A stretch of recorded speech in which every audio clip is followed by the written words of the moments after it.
پتھر لے کر احد احد کہتے تھے، وہ بلال بھی جوان تھے، صہیب رومی بھی جوان تھے، بلال حبشی بھی جوان تھے، یہ سب جوان لوگ تھے، حضرت سعد، سعید، طلحہ، زبیر، ابو ہریرہ، یہ سب جوان لوگ تھے۔ اسی لیے آقا نے فرمایا جوانوں کی قدر کرو، کیونکہ بڈھوں نے میری دعوت کو رد کیا، جوانوں نے قبول کر لیا۔ اصل میں جو جوانی ہوتی ہے وہ دیوانی ہے۔ جوانوں کی کمزوری یہ ہوتی ہے وہ برائی بھی جلدی قبول کر لیتے ہیں اور اچھائی بھی قبول کر لیتے ہیں جلدی سے۔ اس لیے جوانوں کو ہم خاص طور پہ بلاتے ہیں قریب آؤ۔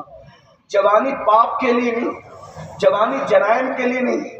جوانی گناہ کے لیے نہیں ہے، بلکہ ایک حدیث سن لیں، ایمان تازہ، بوڑھے برا مت ماننا، چونکہ اسلامی معاشرہ ہے، بوڑھے بھی بہت اہم ہے اسلام میں۔ سب سے پہلے میدان محشر میں بوڑھوں کا حساب ہو۔ اللہ فرمائے گا کسی بوڑھے کو لا، تو اس کی سفید داڑھی دیکھ کر اللہ فرمائے گا مجھے سفید داڑھی دیکھ کر اس کا حساب لینے میں حیا آتی ہے، اس کو ایسے ہی بخش دیا۔ یہ بوڑھوں کی فضیلت بیان کر دی، لیکن عنوان جو ہے وہ میرا اس وقت جوان ہے، تو کبھی کبھی لوگ برا مان جاتے ہیں کہ یہ خود بھی جوان ہے اس لیے تو میں بھی تو بوڑھا ہو جاؤں گا، آپ بھی ہوں گے، آخر میں تو بڑھاپے میں جانا ہی جانا، اینڈ تو بڑھاپا ہی ہے۔ لیکن ایک بات کہوں، اگر جوانی میں گناہ سے بچو گے تو اللہ بڑھاپا آنے نہیں دے۔ ہاں یہ خاص بات یاد ہے۔ ایک بہت بڑے بزرگ تھے، ان کو بڑھاپا نہیں آیا، بال سفید ہو گئے لیکن بالکل ٹنا ٹن تھے، سفید بال ہونے پہ بڑھاپا نہیں آتا، جسم کمزور ہونے پہ بڑھاپا آتا، اور ٹنا ٹن تھے 100 سال کی عمر میں بھی۔ کسی نے پوچھا کہ آپ کو جوانی گئی نہیں 100 سال کی عمر میں بھی؟ تو کہا میں نے جوانی میں گناہ نہیں کیا، جوانی میں میں نے اپنے دامن کو گناہ سے بچایا، اللہ نے مجھے بڑھاپے سے بچا دیا۔ سبحان اللہ۔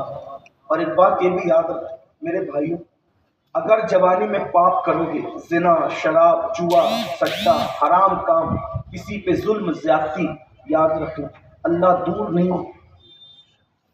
ہمارے بزرگوں نے فرمایا جو جوانی میں آوارگی اور پاپ کرتا ہے اللہ اس کو اتنا بدترین بڑھاپا دیتا ہے کہ وہ موت مانگتا ہے تو اس کو موت بھی نہیں آتی، وہ بھیک مانگتا ہے تو لوگ اس کو بھیک بھی نہیں دیتے۔ اس وقت تو چادروں میں منہ چھپا چھپا کے بڈھے روتے ہیں ہم سے کیا ہو گیا، لیکن بہت دیر ہو چکی۔ کچھ لوگ ہم لوگوں سے کہتے ہیں ارے حضرت جوانی میں مزے کرنے دو بچوں کو، بڈھے ہو جائیں گے پھر عبادت کریں گے۔ ایک بات آپ سے کہوں، ابھی قربانی کا سیزن آنے والا ہے، ہر مسجد کا امام یہ تقریر کریں گے انشاءاللہ، امام لوگ، علماء لوگ تقریر کریں گے کہ جو جانور ہونا چاہیے وہ بڈھا نہیں ہو، خوبصورت ہو، جوان ہو، آنکھوں سے دیکھنے والا ہو، پیروں سے چل کر قربان گاہ تک جانے والا ہو، لنگڑا نہیں چلے گا، کانا نہیں چلے گا، اندھا نہیں چلے گا، بڈھا نہیں چلے گا، ہے نا؟ آپ سے پوچھتا ہوں جب قربانی کے لیے بڈھا جانور قبول نہیں کرتا اللہ، جس نے کھیت میں پوری زندگی کام کر کے ناکارہ ہو گیا ہو، اب چلنے کے قابل نہ ہو، دوڑنے کے قابل نہ ہو، وہ بڈھا جانور اللہ قربانی کے لیے قبول نہیں کرتا، تو بتاؤ جو پوری زندگی زنا کے اڈوں پہ گزار کر کے بڈھا ہوا ہو،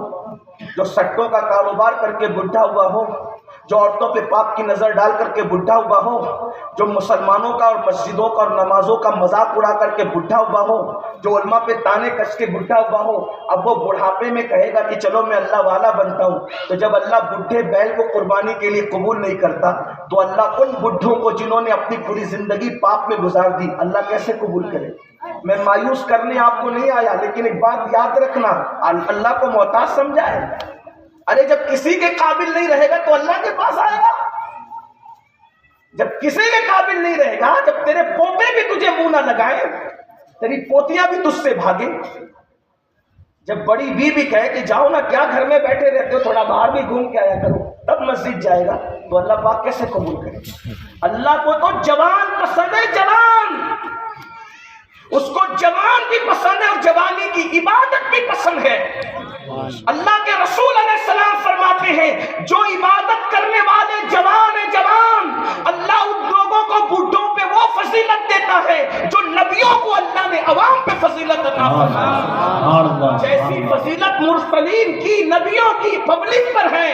عبادت کرنے والے جوانوں کو اللہ بوڑھوں پہ وہ فضیلت عطا فرمائی۔ اور فرمائیے جوانی کی عبادت کی برکت ہے۔ اور ایک بات سن لیں، اس کے بعد اللہ